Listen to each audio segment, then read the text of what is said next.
It is my honor to address the scholars of the Korean Association of Christian Studies at the 2021 conference.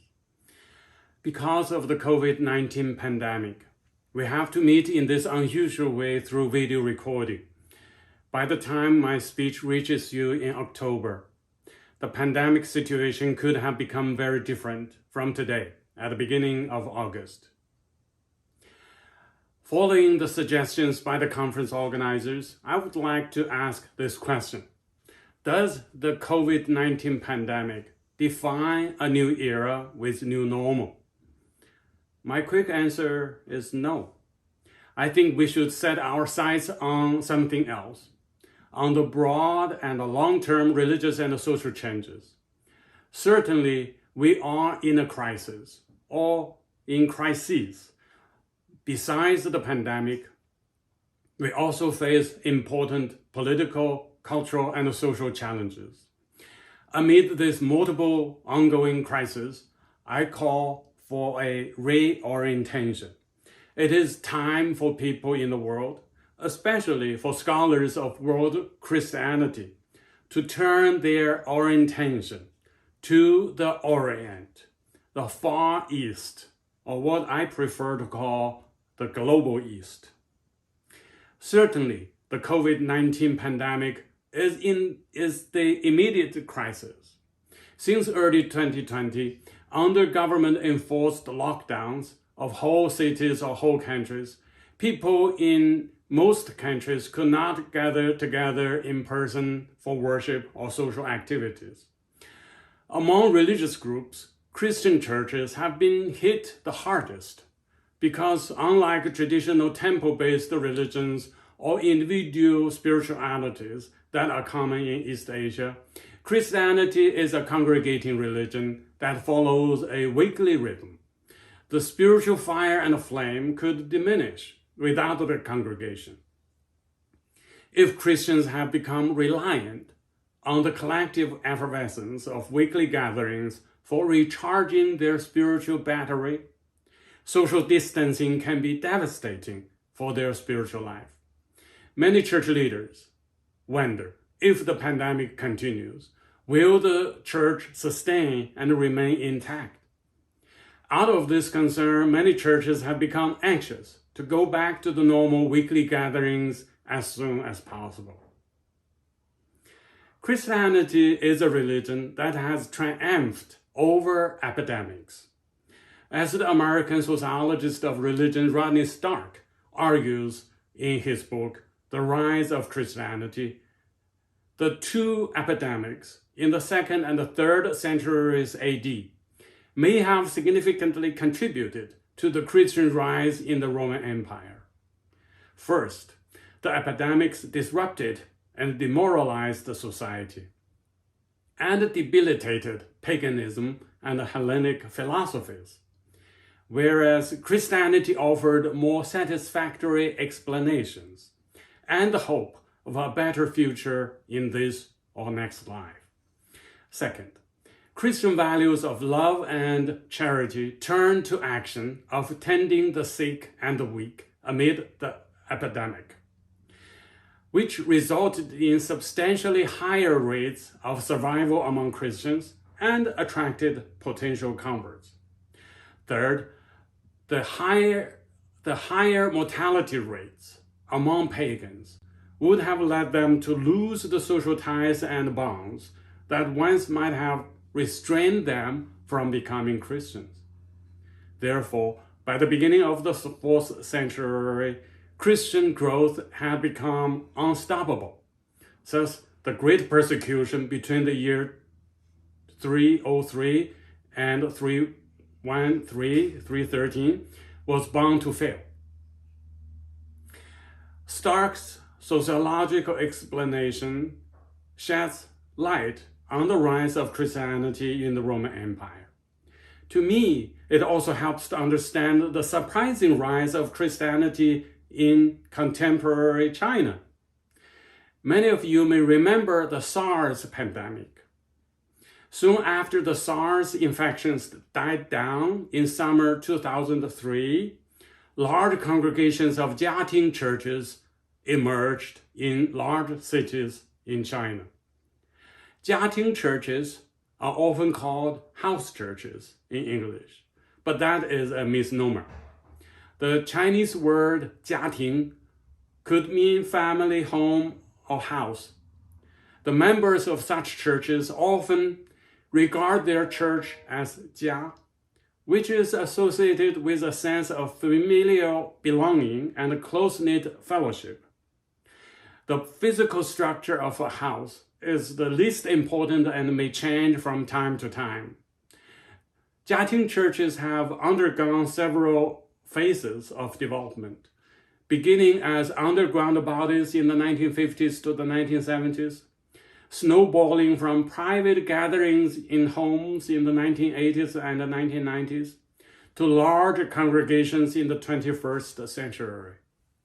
With the exception of the Cultural Revolution period, when all religious institutions were eradicated, Jiating churches have generally stood independent from and parallel to the Three Self-Patriotic Movement Committee that is officially sanctioned by the party state. During the SARS, Christian fellowship and Bible study groups were active on and around many university campuses. Soon after the SARS pandemic, about a dozen Bible study groups in the University District of Haidian merged to form the Beijing Shouwang Church. The Shouwang Church rented a hall in an office building as a sanctuary, passed a church constitution, installed elders and a pastor, and submitted an application for registration to the Religious Affairs Bureau of Haidian District in Beijing. The Religious Affairs Bureau required the church join the Three Self-Patriotic Movement Committee, but the Shouwang Church refused. The church leaders insisted on its Jiating Church position, tracing its theological lineage to Wang Mingdao, who was one of the best-known Christian leaders who refused to join the Three Self in the 1950s. Following a few years of contention, eventually, the Shouwang Church was shut down in 2011, and Pastor Jin Tianming was put under de facto house arrest for almost 10 years.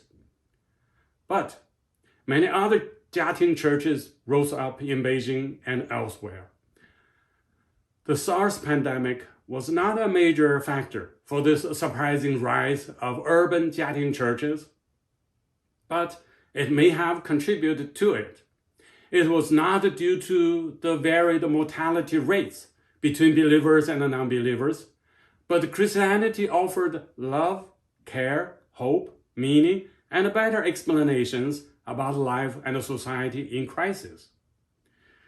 Not only epidemics, other natural and social catastrophes may serve the Christian cause as well, as argued by Rodney Stark and many others. Indeed, the Sichuan earthquake in 2008 was another major natural and social disaster in the new century.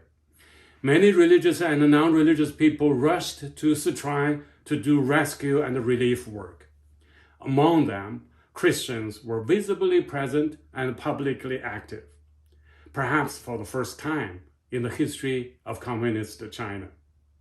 Moreover, many Christians stayed there for years to help the post-disaster reconstruction. Surprising to many people, by 2010, large congregations of Jiating churches blossomed in many large, medium, and small cities throughout China. We may even go back to the previous century. At the founding of the People's Republic of China in 1949, there were about 1 million Protestant Christians. Following endless political campaigns and numerous natural disasters for 30 years under Maoism, the number of Protestant Christians increased to 3 million by 1980, according to the official document of the party state, or to 5 to 6 million, according to the American historian Daniel Bays. When other religions struggled to survive amid the disasters, Protestant Christianity thrived and multiplied in the number of followers. The exact numbers, persons, and mechanisms remain to be studied by historians and social scientists in various localities and communities throughout the history of communist-ruled China. Besides the Jiating churches, I should also talk about the officially approved churches under the Three Self-Patriotic Movement Committee. Some years ago, an American scholar asked me help to identify megachurches in China. I asked, what is the definition of a megachurch? He said, it is a megachurch if the weekly attendance has 2,000 or more people. I said, by this standard, most of the Three Self-churches in large or medium cities can be called megachurches. This was what I found through my first research project in China beginning in the year 2000. My research associates and I did fieldwork research in 8 cities throughout China, 4 on the east coast, from Guangzhou in the south to Dalian in the northeast, 2 in central provinces, and 2 in western provinces. Everywhere we went, we saw churches that were fully packed during worship services. Many people could not even find a seat within the main sanctuary, so some would sit or stand in the churchyard or in an overflow room with a TV screen for a live broadcast of the worship service. Many churches held multiple worship services each week to accommodate the high demand for attendance. Most of the Three Self-churches in China wanted to build more and larger buildings to accommodate the growing congregations. But the party state has been reluctant to approve applications for building permits. In the late 20th century and early 21st century, under the relatively lax enforcement of regulations, many churches did manage to construct large buildings with or without approval, especially in the economically developed regions, such as Wenzhou in Zhejiang province. Interestingly, many churches put up a large cross on top of the building. These rooftop crosses are red in color with neon lights in the night, just like those you see in South Korea. Such crosses irritated the Communist Party boss of Zhejiang province, who rhetorically asked his subordinates, is this still the land under the Communist Party, or has it become the land under the cross? Beginning in 2014, Zhejiang province carried out a campaign to demolish church crosses, and the campaign measures have spread to some other provinces as well. In 2018, the party state updated the regulations of religious affairs with greater restrictions. The authorities have also installed surveillance cameras inside churches and around churches. Children and youth under 18 years old are prevented from attending church or Sunday school, and atheist indoctrination has been strengthened throughout the education system. The large congregations of Jiating churches have been made illegal. Many of them have been forced to close, and some resistant pastors have been jailed. Among them, the most prominent is Wang Yi, the pastor of Chengdu Early Rain Presbyterian Church. He was sentenced to 9 years prison term for the made-up crimes of inciting subversion of the state power and illegal business operations. He has been held incommunicado with no access by his family, church members, or lawyers. Some people have become increasingly worried that he could have been mistreated or tortured, just like Liu Xiaobo, the Nobel laureate who died in prison in 2017. In spite of the political suppression and the COVID-19 restrictions, there are signs that Christianity has continued to grow. There have been news, informal media outlets, and social media networks that both Three Self and the Jiating churches have continued to baptize people. Many churches have been conducting online worship services weekly, which often have large attendance, even larger than before. Some of the online special ministry or prayer meetings have had thousands of people in attendance. In the globalization era, the online gatherings through Zoom or some other conferencing apps can transcend the physical borders, making the congregational worship and evangelism truly transnational and global. In spite of the intensified internet censorship within China, there have been many online Christian meetings and gatherings organized in North America for reaching people in China. One of the most impressive operations is the online seminary started by Pastor Zhang Boli in summer 2020. Pastor Zhang and his Harvest Chinese Christian Church are based in Southern California. The seminary lectures are from different institutions who offered intensive short courses. The first cohort of 136 graduates are from 30 countries, including mainland China.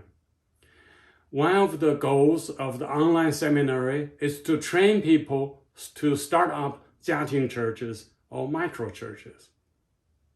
Actually, some Jiating churches have pioneered alternative ways of worship services. Even before the pandemic, facing the likelihood of being shut down by the government at any time, the Beijing Zion Church had practiced walking worship. The worship team under Pastor Jin Mingzhi, Ezra Jin, would record the singing, prayers, and preaching in advance. Members would download the recording into their mobile phones.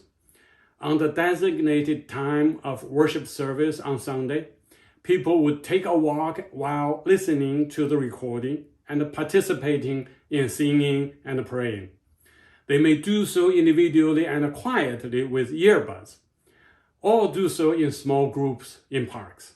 For them, they had well prepared in advance of the COVID-19 restrictions of physical gatherings in the sanctuary. In spite of the pandemic and political suppression, many Christians continue to do evangelism in public places, including singing, speaking, and distributing leaflets, tracts, and Bibles in streets or public squares. Such evangelists are often stopped or detained by the police. However, as soon as they are released from detention, many would return to the streets and public squares and continue evangelism. Their zest cannot be suppressed. Not only local evangelism, some Jiating churches have sent out missionaries to other countries, particularly to countries along the Silk Roads, echoing the earlier Back to Jerusalem movement in the 1940s. Pastor Cui Chuan, Abraham Cui, of the Shanghai All Nations Mission Church, believes that the persecuted Jiating churches have the God-given DNA to do missions in the context of political restrictions, which is common in today's mission field. Some of the Chinese Christian leaders were inspired by the Korean Christian mission movements and hoped to send out 20,000 missionaries by the year 2030. The intensified suppression in recent years may have slowed down this nascent movement, but preparations are ongoing, and I believe it will only be a matter of time before the movement bursts onto the scene of the world, just like those of Korean Christians several decades ago. To summarize what I have said above, the COVID-19 pandemic cannot define the new normal era. In addition to the pandemic, Chinese Christians have been under increased political suppression. In response, Chinese Christians have been creative in developing new ways of congregating, local evangelism, and overseas missions. evidence suggests that Christianity has continued to grow in China despite the pandemic and political suppression. If the Christian growth continues in China, it is almost certain that in 1 or 2 decades, there will be more Christians in China than the United States or any other country in the world. Given the precedence in the history of Christianity in the Roman Empire, modern Korea, or in communist China's first 70 years, we have good reasons for this projection. If or when that happens, it will not only change China, but also shake the world. Next, let me turn to social and cultural challenges to Christians in the Global East. First of all, what do I mean by the Global East? In my presidential address to the inaugural conference of the East Asian Society for the Scientific Study of Religion in 2018, I defined the Global East in this way. The Global East is a cultural and social concept that includes East Asian societies and ethnic communities of East Asians around the world that maintain East Asian cultural traditions, are closely connected with East Asia, and play important roles in East Asian developments. These societies, communities, and individuals share distinct social and cultural characteristics. The Global East, as a new concept, is necessary primarily because the existing groupings of countries in the world, the East-West ideological bloc, or the North-South economic divide, are either Eurocentric or North Atlantic-centric, and may lead to improper understanding or misunderstanding of East Asian societies, communities, and individuals. Second, what are the distinct social and cultural characteristics of the Global East? There are many, and we may begin with this. In East Asia, there has never been a single majority religion that dominates society. And the predominant religious traditions have been a mixture of Confucianism, Buddhism, and some indigenous traditions such as Taoism, Shamanism, or Shintoism, and local folk religions. Ancestor veneration is important, but people do it with or without the supernatural beliefs. In modern times, Confucianism and Buddhism continue to have broad influences, but such influences are primarily through cultural mechanisms and the habits of the heart, rather than Confucian or Buddhist organizations. In modern East Asia, Christianity has become a significant presence, increasing in most East Asian societies and among East Asian diasporic communities around the world.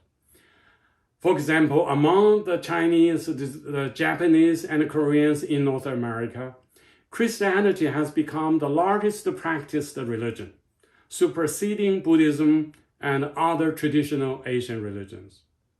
However, the history and the present situation of Christianity varies greatly in East Asian societies. While Christians remain a tiny minority of around 1% in Japan, Christians in South Korea are nearly 30% of the population. Between these two extremes are Chinese societies, varying from 5% in Taiwan, around 15% in Hong Kong, and almost 20% in Singapore. The exact number of Christians in China is unknown, and estimates vary between 3% to 10% of the population. Given the somewhat similar social and cultural traditions I have just mentioned, why has the reception of Christianity varied so much in East Asia? There have been some studies of Christianity in a single East Asian society, but it is rare to see publications that compare Christianity in 2 or more East Asian societies.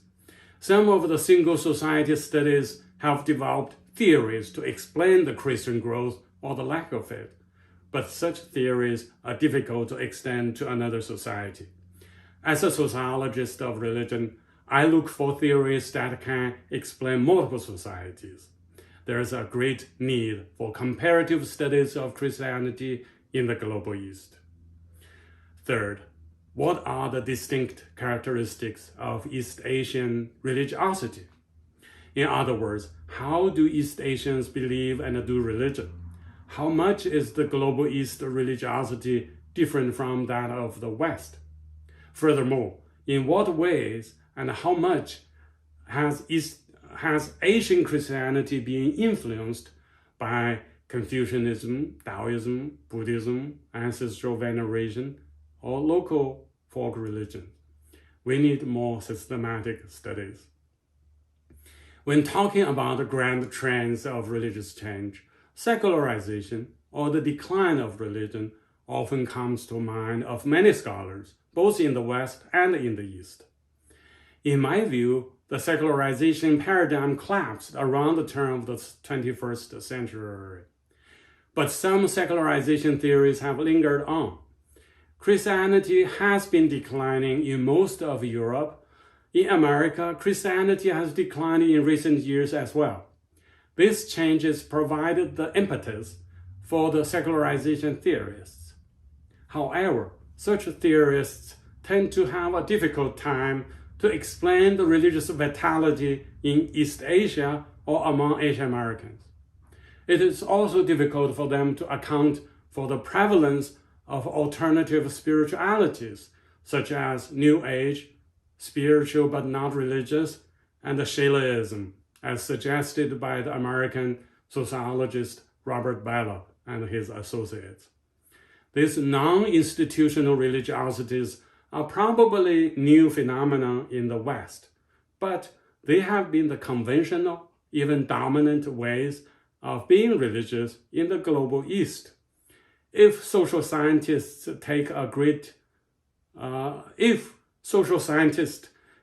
global East perspective, if they treat global East religiosity as normative rather than novel, they may gain some better understanding or develop better theories. Of course, without careful research and reasoning, we can easily fall into the trap of some sort of Orientalism or exceptionalism, both of which are against the principles of science or scientific endeavors. We have to start from the very basics, deconstruct and reconstruct the methodological and theoretical tools. We have begun to make some attempts to develop better survey measures that can well capture religiosity in East Asian societies and among East Asian diasporas. It will take great effort before we accumulate sufficient empirical evidence and theoretical confidence. I would end by returning to the beginning of the speech. I would like to call for reorientation. It is time for us to turn our attention and direction to the global East. For the scholars of this association and many others, we are at the vantage point of the global East. Now, we must take the global East perspective, take the global East as method, and develop the global East paradigm. In short, we must take the global East as the new normal. Thank you, and I look forward to receiving your questions and feedbacks.